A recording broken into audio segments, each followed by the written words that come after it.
आधा लड्डू मिला बूंदी का। तेरे को क्या मिला? मेरे को एक पकोड़ा मिला हुआ। चल फिर तू आधा लड्डू में से थोड़ा मेरे को दे, मेरे पकोड़े में से तेरे को थोड़ा दे। और इस प्रकार से एक दूसरे की मदद करते।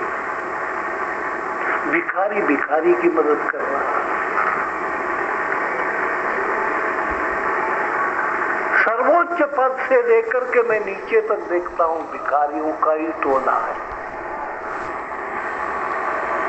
और अपने भीख में जो टुकड़े आए होते जूठन के, माया के जूठे, उसका हिसाब किताब लगाने में लगे रहते। तेरे को टिन पॉट में क्या आया और मेरे टिन पॉट में क्या मिला? मेरे खप्पर में कितना जमा हो गया, तेरे खप्पर में कितना? तू मेरे को दे, मैं तेरे को देता हूं। तेरे पास नहीं वो मेरे को दे, मेरे पास। इसको संसार व्यापार कहते हैं।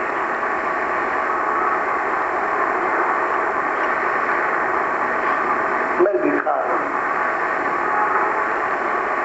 ऐसी जन्म जन्मांतर ऐसे भिखारियों के घर में ही भीख मांगती चली गई। और मेरे जितने मित्र थे सब भिखारी थे। भिखारियों के सब भिखारी दोस्त हो। मेरा कुछ नहीं बना। ये मेरा भीख मांगने की आदत कभी खत्म नहीं हुई। समानशीले व्यसनेषु सख्यम, संस्कृत का एक वचन। दोस्ती उन्हीं के बीच में होती है, समानशीले।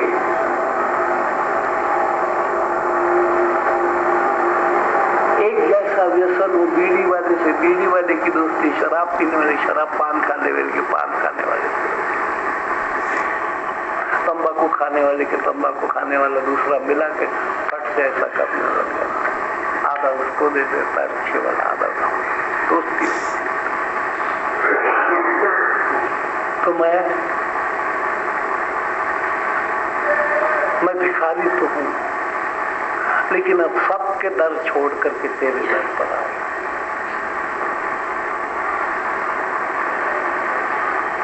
क्योंकि उन भिखारियोंपन के दरों पर जाकर के मेरा भिखारीपन नहीं मिटा।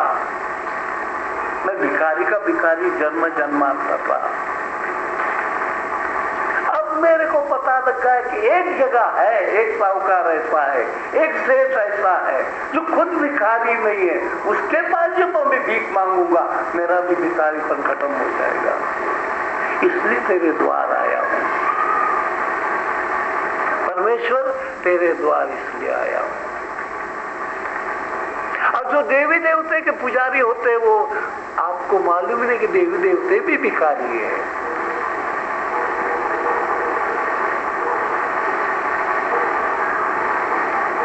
ईश्वर के द्वार थे।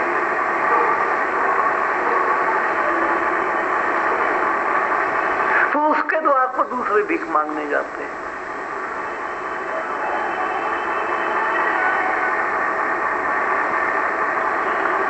जैसे किसी सेठ के साहूकार के घर रसोइया होता है, उनके यहाँ नौकर होता है, उनके यहाँ कोई कपड़े लेने देने वाला धोबी जाता है।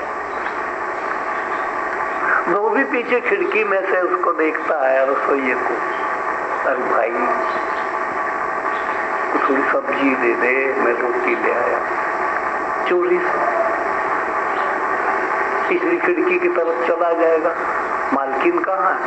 वो तो उधर बैठी है, कोई मिलने वाले आए उनके साथ बैठी है। अच्छा लाया कुछ कटोरा?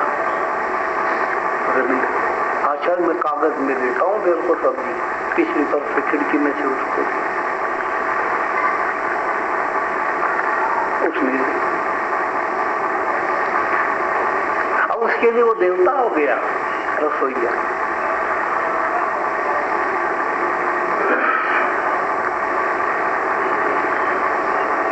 ऐसे ही जो परमात्मा के नौकर चाकर जितने हैं वो इनकी पूजा उपासना आराधना करने वाले उनको कुछ वो नौकर कुछ नहीं दे, अरे खुश हो जाते। जय माता। अब कितने दिन टिकता है?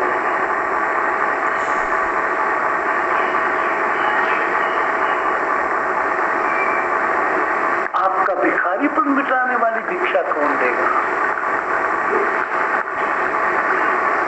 तो तत्वज्ञानी पुरुष कहता है वो केवल परमेश्वर, जिसका खुद का भिखारीपन मिटा हुआ है वही भिखारीपन मिटा। इसलिए कहती मैं तेरे दौलत आई हूँ। तू है शाहों का शाह, मैं हूँ दर की गदा, आज सुननी पड़ेगी तुझको मेरी गदा।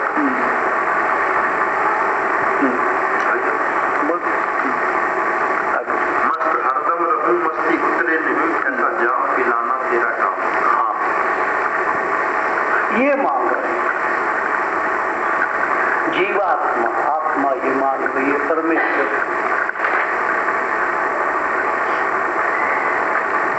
कि मैं ये मांगने आई।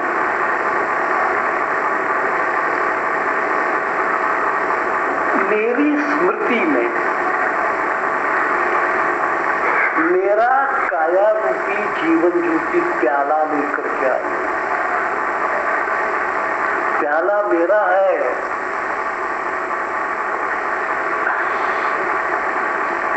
लेकिन उसमें जो पेय डालना है वो तेरा है।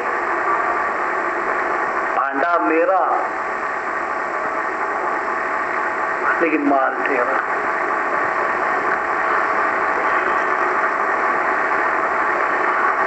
अब मैं तेरे द्वार पर अपने जीवन रूपी भांडा लेकर के आई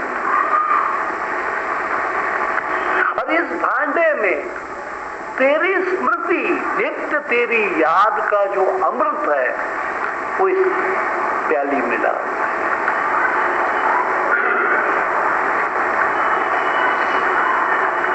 नाम और याद में फर्क है। नाम 2 घड़ी लेोगे और थक जाओगे, घंटा भर लेोगे और थक जाओगे, नींद आ जाएगी।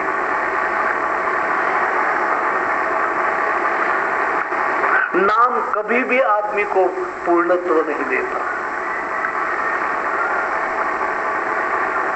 दूसरे धंधे में लग जाते हो, नाम आप भूल जाते हो, दूसरी बातें करने लग जाते हो।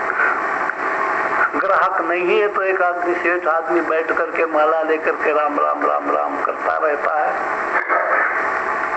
फट से ग्राहक आते ही माला परे कर देता है। हाँ बोलो क्या हुक्म?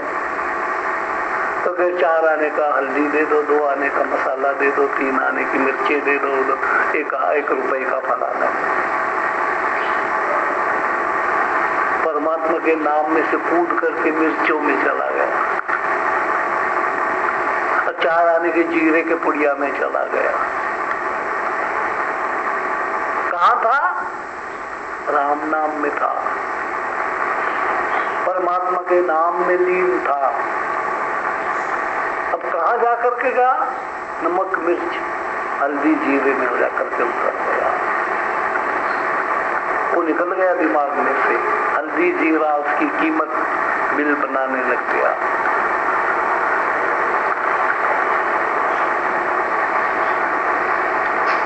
तो नाम शाश्वत टिकता है।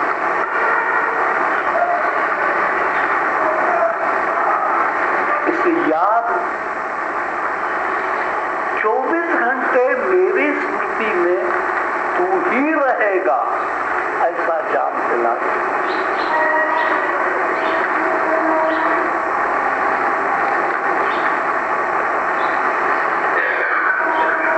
उठते जागते बैठते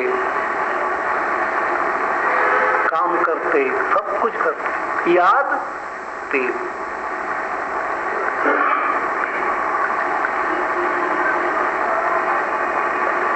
उसका एक अपना नशा होता है।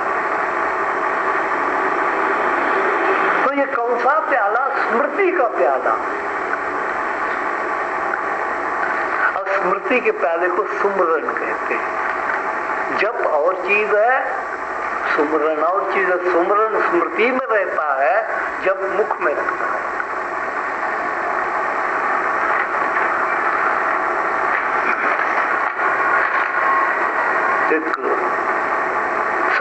सत्संग याद आया सहज।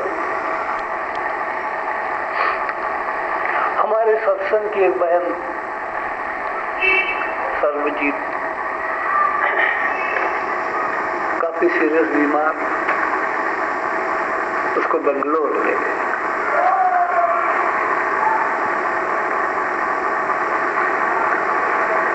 उसके लड़के आए, लड़का ले गया। डॉक्टर ने जवाब तकरीबन दे ही दिया, कैंसर।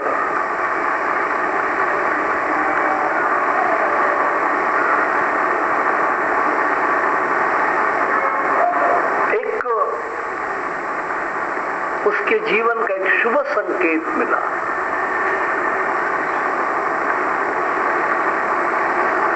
शायद उसको ये भान है कि वो जलंधर में ही है, और जलंधर में जब तक रहती थी वो मंगलवार के हमारे सत्संग में जरूर आती, भजन गाती। आप लोगों ने भी उसके भजन सुने जब संयुक्त होता है।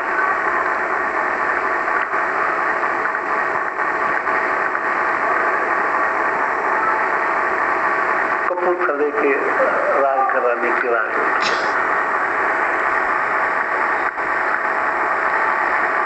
उसको कोई स्ट्रॉन्ग होश लाने के लिए इंजेक्शन दिया होगा,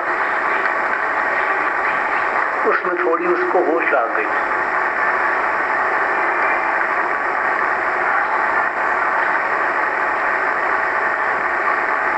उसने वो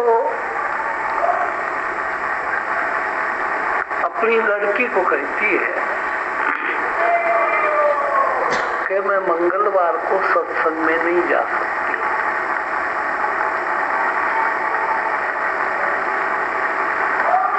भजन भी नहीं गा सकती, लेकिन मैं हर मंगलवार को गुरुजी के सामने दक्षिणा के रूप में 20 रुपए रखती थी। वो आप नंदा जी को कह करके वो 20 रुपए दे दें। है बेंगलोर में। चित्त में भास है मैं जलंधर में हूं, और ये भास है कि मैं सत्संग में नहीं जा सकती और भजन भी नहीं गा सकती। तो इसका ये अर्थ हुआ कि बेहोशी में से जब वो होश में आई इंजेक्शन दे करके, तो पहली स्मृति उसकी सत्संग की थी। उसके बाद वो फिर बेहोश हो गई।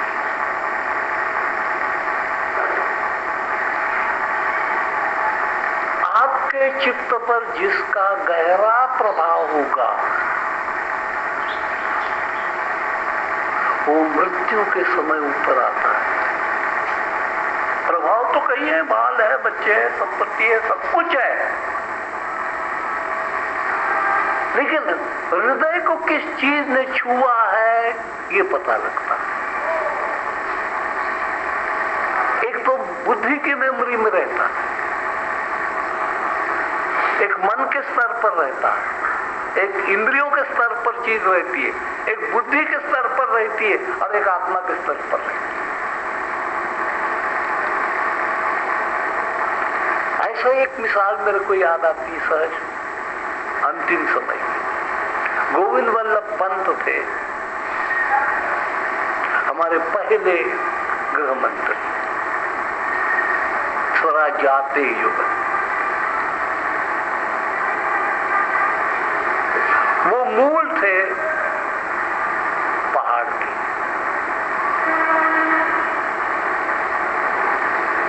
कई भाषाएं उनको आती थी। जब वो उनको मिलने आते समझ गए थे लोग कि अब ये जाएंगे, तो मिलने बड़े बड़े लोग आते थे। उनसे पहले अंग्रेजी में बात करते रहे, क्योंकि अंग्रेजी का ज्यादा पत्र व्यवहार में इसमें चलता था। उसके बाद दिन बीत गए, फिर हिंदी में बात करते थे, अंग्रेजी भूल गए। अंग्रेज आता था तो भी हिंदी में जवाब देते थे, वो अंग्रेज ने पूछता था इसका हिंदी में जवाब देते। यानी 3 परतें हो गई मन की, बुद्धि के अंदर की। और जब आखिरी समय आ गया तो नेहरू जी भी मिलने गए, विनोबा जी भी मिलने गए, वो डोगरी भाषा में बोलने लगे। तो उनके पास बैठे लोगों पूछते क्या कहते कि तू डोगरी भाषा में बोलते, तो कि हिंदू तो इनको तो अंग्रेजी आती है। लेकिन वो गायब हो गए, ऊपर का थल्ले का ऊपर आ गए, ऊपर का थल्ले चला गया। फिर हिंदी भी नीचे गई कि हिंदी भी बाद की भाषा, मातृभाषा, जिसका संस्कार ज्यादा गहराई में पड़ता है वो मातृभाषा।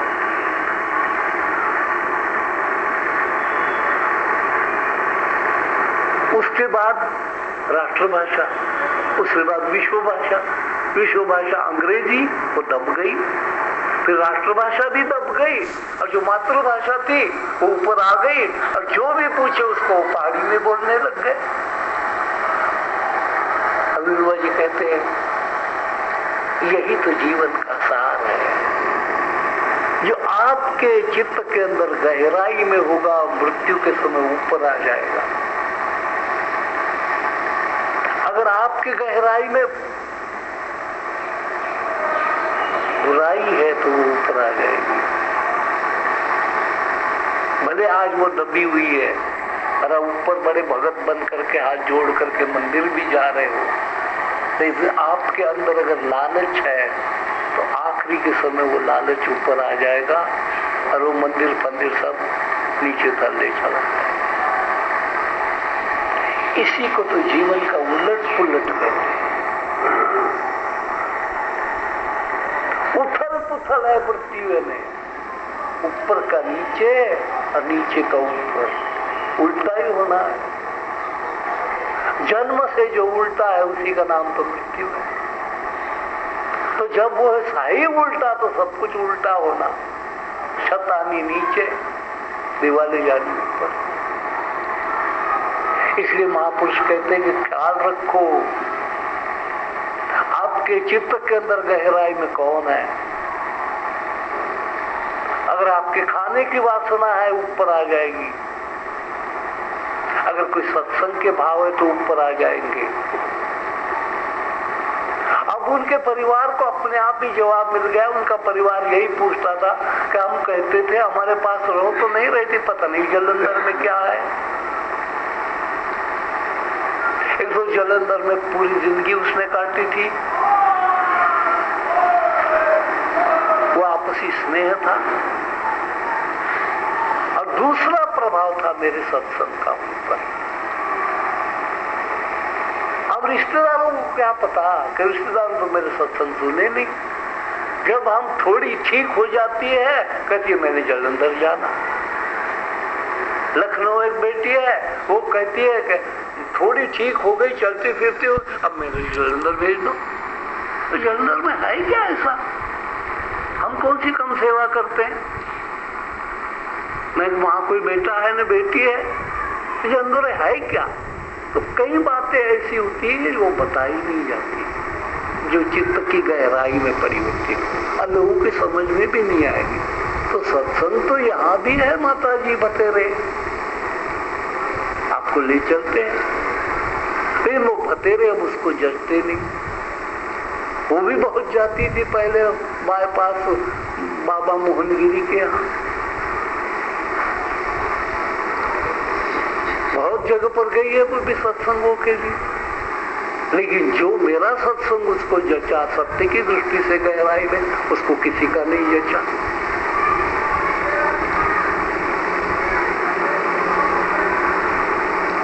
कहती दूसरी जगह सत्य नहीं मिलता, बाकी डमडमा काफी होता। हमको अपने अंदर की गहराई तक कोई ले नहीं जाता। इसलिए मैं और उसका तो डीसी के इसमें भी काम करती थी, वो कमेटी बनी हुई थी, नागरिक कमेटी, महिला कमेटी, उसमें काम करती थी। उनको कह दिया मंगलवार को मीटिंग रखोगे, मैं नहीं आऊंगी। अब कुछ न कुछ मिलता तो होगा।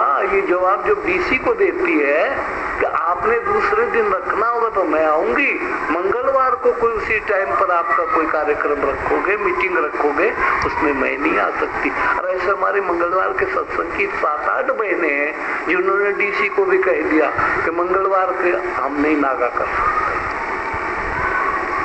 अब दूसरा दिन रखो, हम आएंगे। अब उनको क्या मिलता है ये बाहरी तर्ज पर कैसे बताया जाए? सत्संग का असर बाहरी तौर पर से कैसे बताया जाता है कि क्या मिलता है और आपके चित्त के अंदर गहराई में वो क्या जाकर के संस्कार डालता है, ये ऊपर से पता नहीं लगता। और कईयों पर नहीं भी डालता, ऐसे जिन पर डालता है उनके कितने गहराई में कोई चीज गई है, छोटी सी, भले अमल नहीं हो रहा है अपनी कमजोरी के कारण, लेकिन वो जच गई है। आत्मा ने उस चीज को स्वीकार किया। सत्संग वही है जिसको बुद्धि स्वीकार करती, वो सत्संग नहीं है। जिसको मन स्वीकार करता है वो सत्संग नहीं है। जिसको आत्मा स्वीकार करती है वो सत्संग है।